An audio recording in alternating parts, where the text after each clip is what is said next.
வணக்கம், இது ராஜபிரியன் ரிவ்யூ. பிரஜன் அவர்களின் இன்டர்வியூ ஜோ மைக்கேலோட வந்தது இல்லை, அதை பார்த்தோம்.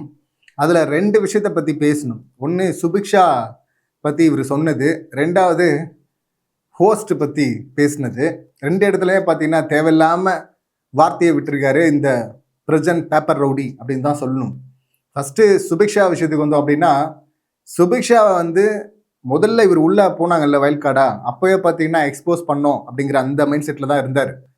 வெளியே இருந்து என்ன ஷோ பார்த்தாங்க அப்படின்னு சொல்லிட்டு நமக்கு தெரில. ஏன்னா வெளியே ஆல்ரெடி பார்த்தீங்கன்னா பார்வதி, கம்ருதன் ரெண்டு பேர் அவங்க கம்யூனிட்டியை பற்றி பேசினது ரொம்ப தப்பு அப்படின்னு சொல்லிட்டு போட்டு பொழந்தோம். ஜூஸ் டாஸ்க்லேயும் பார்வதி வாயை விட்டது தப்பு சுபிக்ஷா பற்றி அப்படின்னு சொல்லிட்டு. ஸோ இவங்கெல்லாம் அடிக்க ட்ரை பண்ணியும் அடிக்க முடியல, இப்போ நான் அடிக்கிறேன் அப்படின்னு சொல்லிட்டு அப்படி வராரு போல இருக்கு அந்த மைண்ட் செட்டில்.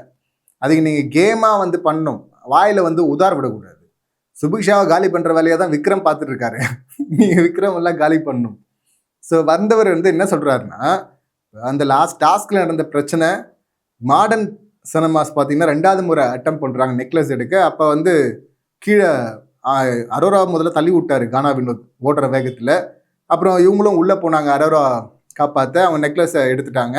அதுக்கப்புறம் பார்த்தீங்கன்னா கம்ருதன், கானா வினோத், அமித் எல்லாம் மேலே அப்படியே ஒரு கேஆஸாக மாறுது. அதில் 3 பேரில் யார் மெரிச்சாங்க அப்படின்னு சொல்லிட்டு தெரில. அந்த வழியில் சுபிக்ஷா கத்துறாங்க, சீ கர்ம பிடிச்ச நாய்ங்களா அப்படின்லாம் சொல்லிட்டு. கால் உடையுது மேலே ஏறி நிற்கிறீங்க அப்படிங்கிறதுக்காக தான் அவங்க கத்துனாங்க. இப்போ அதை சாண்ட்ரா பிடிச்சிக்கிட்டு சாண்ட்ரா தொடர்ந்து சொல்லிட்டு இருந்தாங்க. அதனால தான் திவ்யா வர்சஸ் சாண்ட்ரா பிரச்சனை இன்னும் கூட கொஞ்சம் பெருசாச்சுன்னலாம். ஆரம்பிச்சதுன்னு சொல்ல முடியாது, கொஞ்சம் பெருசாச்சுது அந்த டாஸ்க் முடிஞ்சதும். ஏன்னா இது நாய்கள்னு சொன்னது தப்பு, இதுக்கு முன்னாடி யாருமே இந்த மாதிரி வார்த்தையெல்லாம் விட்டதில்லை அப்படின்னு சொல்லிட்டு சாண்ட்ரா சொன்னதுனால இந்த பக்கம் திவ்யா சொல்லிட்டு இருந்தாங்க, இதை விட பெரிய வார்த்தையெல்லாம் பேசியிருக்கிறாங்க அப்படின்னு சொல்லிட்டு.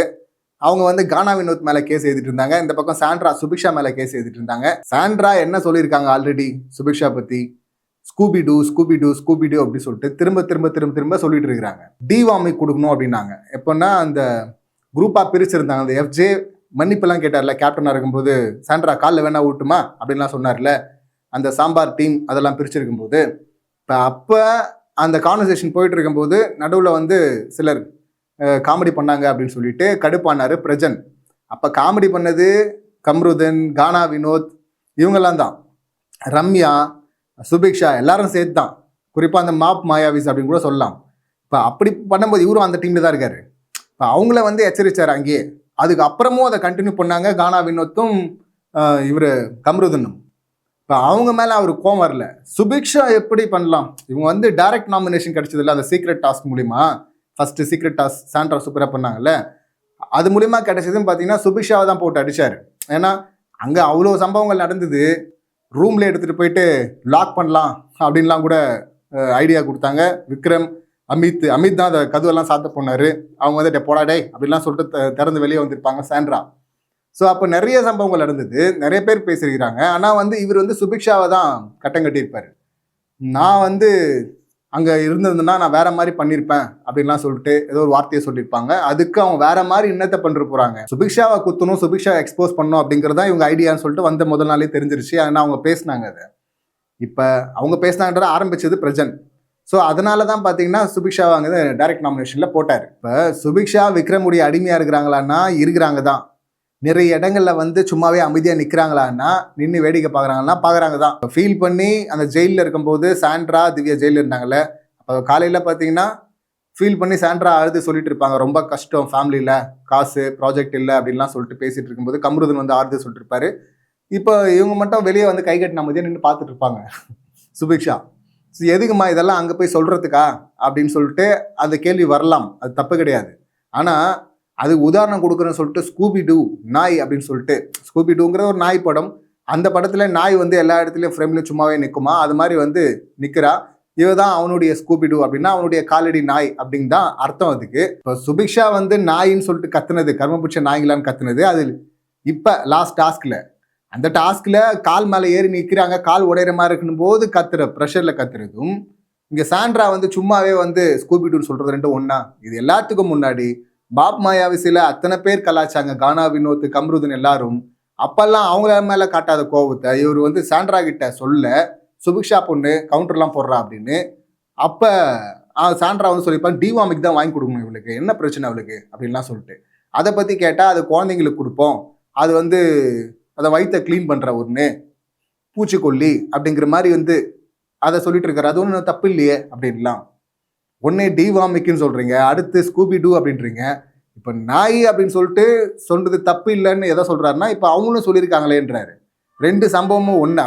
கடைசி டாஸ்க்லேயும் ஜஸ்டிஃபை பண்ணி தானே சொல்லிட்டு இருந்தாங்க. இந்த கனியக்கா வந்து ஒட்டி கேட்டிருந்தாங்களா பாத்ரூம் ஏரியாவில். அப்போ அவங்க பேசிட்டு இருந்து வெளியே உட்காந்து என்ன வியனா, சாண்ட்ரா, ரம்யா இவங்கெல்லாம்.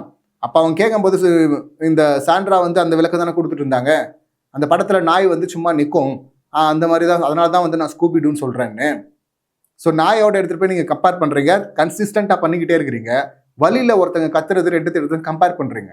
எப்படி இப்படி பேசலாம் அப்படின்றீங்க. இதில் எது பெரிய தப்பு? அந்த ப்ரெஷரில் அந்த அளவுக்கு ப்ரெஷர் உங்கள் மேலே போட்டாங்களா சுபிக்ஷா? அப்படி போட்டு நீங்கள் சொல்லியிருந்தீங்கன்னா கூட அது வேற, அவ்வளோ ப்ரெஷருங்க அப்படின்னு. அப்படி எதுவும் நடக்கலையே. அப்புறம் வந்து அது கரெக்டுன்னா இது கரெக்ட் அப்படிங்கிறது ரெண்டும் ஒன்றும் கிடையாது. இது புரிஞ்சுருந்தா நீங்கள் உள்ளே இருந்திருப்பீங்க அப்படின்னு தான் சொல்லணும். இப்போ அடுத்து கமல் சார் ஓஸ்ட் முன்னாடி வந்து நீங்கள் இப்படி பண்ணலாமா அப்படின்னு சொல்லிட்டு இங்கே கேட்குறாரு. ஓஸ்ட் முன்னாடி வந்து நீங்கள் மரியாதை இல்லாமல் பேசுனீங்களா, தப்பு இல்லையா விஜய்ஸ் முன்னாடி அப்படின்னு. அதுக்கு இல்லை, அந்த இடத்துல ப்ரெஷர், இப்படி ஒரு இடத்துல நம்ம பாயிண்ட்டே வெளியே வர முடியாத மாதிரி நம்மளை போட்டு ஒரு கட்டத்தில் தள்ளிட்டா அப்போ வந்து நம்ம பேசி தானே ஆகணும். இதே கமல் சார் இருந்தால் பேசியிருப்பீங்களா? உங்கள் ஃப்ரெண்டுங்கிறதால தான் இப்படி பேசுனீங்க அப்படின்னு சொல்லிட்டு கேட்டால், நான் கமல் சார் இல்லை சல்மான் கானாக இருந்தாலும் பேசியிருப்பேன். அடங்கப்பா, கமல் சார்கிட்ட பேசிகிட்டு இருப்பேன், இந்த மாதிரி ஷோல்டர் ஆட்டிட்டு நின்று இருப்பேன் கமல் சார் முன்னாடி. விஜேஎஸ்ஸாவது பார்த்தீங்கன்னா பட்டனை தான் கட்டிட்டு லாஸ்ட்டாக தான் கோட்டை கட்டினாரு. அவர் கோட்டை முதல்ல கட்டுவார் தோரணையோட. கமல் சார் கைட்டு இருக்கிறார் இதுக்கு முன்னாடி. இவர் வார்த்தையை விட்டா அப்படியே அவர் எழுதிட்டு வந்து இந்த பால் ஊத்துற வரை பார்த்தீங்கன்னா அந்த கர்மாவை யாருக்கு சேர்த்து வைக்கிறான், அப்பாக்கா, அம்மாக்கா, அக்காக்கா, தங்கச்சிக்கா அப்படிலாம் அவ்வளோ டீட்டெயிலாக போகணும் டெப்தா. ஸோ அதனால வந்து கழுவி ஊற்றணும். அது இல்லாமல் பார்த்தீங்கன்னா கதவை திறக்க சொல்கிறேன், இவர் சொன்னால் பிக் பாஸ் திறக்கிற மாதிரி. அப்புறம் சேதுக்கிட்ட வந்து நீ சொல்லுன்றது, இல்லை 2 நிமிஷம் கதவை திறக்க சொல்கிறப்ப ஒய்ஃபை கூப்பிட்டு வாங்குறது, இது எல்லாமே பார்த்தீங்கன்னா தேவையில்லாது. அப்புறம் வண்டி வந்துச்சு இடிச்சிடுவேன், கண்டமாக்கிடுவேன், இந்த மாதிரிலாம் எக்கச்சக்கமாக வார்த்தையை விட்டா. அப்படி இதுக்கு வந்து ஹோஸ்ட் வந்து இதெல்லாம் பேசுறீங்கன்னு சொல்லி பேச வந்து, ஆமாம் நான் பேசினேன், நான் இல்லைன்னு சொல்லியா, இல்லைன்னு வேற சொல்லுவியா நீ, இதை பேசணுங்கிறதால தான் உன்னை அடிக்க வந்திருக்கிறாரு, அடிக்க வரும்போதே நான் இல்லைன்னு சொல்லியே அப்படின்னா. ஸோ அவர் கேட்க வராரு, கேட்கும்போது என்ன பேச விடலை, பேச விட்டா என்ன சொல்லிருவேன், நீ என்னத்த சொல்லிருவேன்? அங்கே வந்து நான் பேசினேன் சார்னு சொல்ல போகிறேன். அது பேசினால்தான் வந்து அடிக்கிறாரு. அது இல்லாமல் அடுத்து என்ன சொன்னார், சார் என்ன சார் சண்டை போட சொல்கிறீங்க, அப்புறம் சண்டை போட வேணான்றீங்க, போடுங்க, அது வந்து நாகரிகமாக பண்ணுங்க அப்படின்னு சொன்னார் விஜேஎஸ். இதில் என்ன தப்பாக சொன்னார்? இதில் கோட்டை கட்டினதும் சேர் மேலே உட்காந்ததும் டி ஷோல்டர்லாம் ஆட்டி டான்ஸ். சார் ஆயிஷா வந்து இருந்தாங்க சீசன் 6ல். சார் என்ன அப்படி போர்ட்ரே பண்ணாதீங்க அப்படின்னு சொல்லிட்டு ஒரு வார்த்தையை விட்டதுக்கு 3 வாரம் கழிச்சு சம்மந்தமே இல்லாமல் அப்போ வந்து மன்னிப்பு கேட்டிருப்பாங்க கமல் சார் கிட்ட. சார் மன்னிச்சிருங்க சார், தெரியாமல் பண்ணிட்டேன் சார் அப்படின்னு சொல்லிட்டு. இத்தனைக்கும் அவர் அதுக்கு அதை மைண்ட் பண்ணாமல் போர்ட்ரேட்லாம் நான் வரையது இல்லைம்மா அப்படின்னு சொல்லிட்டு அவர் அப்படிதான் கடந்து போயிருப்பாரு. பயம் உள்ள அப்படி வரும், நடுக்கும் கமல் சார்னா. விஜேஎஸ்னா வரல. அதனால தான் பார்த்தீங்கன்னா அந்த பக்கம் பார்வதியாக இருக்கட்டும், இந்த பக்கம் எஃப்ஜேவா இருக்கட்டும், இப்போ இவராக இருக்கட்டும், பேப்பர் ரவுடியாக இருக்கட்டும், எல்லாருமே பார்த்தீங்கன்னா இப்படி ஓவராக பண்ணிட்டு இருக்கிறீங்க. இப்போயாச்சும் பார்த்தீங்கன்னா ஒரு 2 வாரம் கழிச்சு தூக்கி இருக்கிறாங்க. கமல் சார் முன்னாடி பண்ணியிருந்தா அப்போவே போயிருப்பேன் வெளியே. அவர் அடிக்கிற அடியில் கண்டஸ்டன்ட் அடிச்சாவே தாங்க முடியாது, ட்ரிகர் ஆகிடுவீங்க. இதில் வந்து ஹோஸ்ட் அடிச்சா தாங்குவியா? அதுவும் கமல் சார் அடிச்சா அடியிலேருந்து தெளிகிறதுக்கே பார்த்தீங்கன்னா உங்களுக்கு 4 நாள் ஆகும். 4 நாளாக ஒன்றுமே பண்ணாமல் இருந்தேன்னா வெளியே போக வேண்டியதுதான்.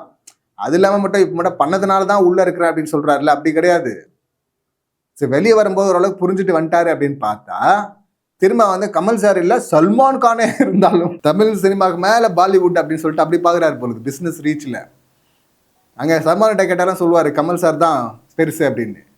அதனால் கமல் சாரை வந்து அப்படியே குறைச்சி பண்ணுற மாதிரி இங்கே வந்து கமல் சார் இருந்தாலும் நான் ஷோல்டர் ஆட்டியிருப்பேன் அப்படிங்கிறதெல்லாம் ஓவர் உருட்டாக இருந்தது. பேப்பர் ரவுடி அப்படின்னு சொல்லிட்டு திரும்ப திரும்ப ப்ரூவ் பண்ணுறப்பா அப்படின்னு தான் சொல்லணும். சாண்ட்ரா இல்லை, யாருமே இதுக்கு முட்டு கொடுக்க முடியாது. வந்து மன்னிப்பு கேட்டணும். அவங்களாவது வெளியே வரும்போது தெளிஞ்சு வர்றாங்களா, தெளிவோடு வர்றாங்களா அப்படின்னு சொல்லிட்டு பார்க்கலாம். இவரோட கம்பேர் பண்ணும்போது அவங்களுக்கு கொஞ்சம் தெளிவு அதிகம்தான். அந்த தெளிவோடு வந்தால் நல்லாயிருக்கும். தப்பிச்சாங்க அப்படின்னு தான் சொல்லணும். இந்த சம்பவங்களை நீங்கள் எப்படி பார்க்குறீங்க, உங்கள் கருத்துக்கள் என்ன அப்படிங்கிறது கமெண்ட் பண்ணுங்கள். மீண்டும் அடுத்த வீடியோவில் சந்திக்கலாம். நன்றி, வணக்கம்.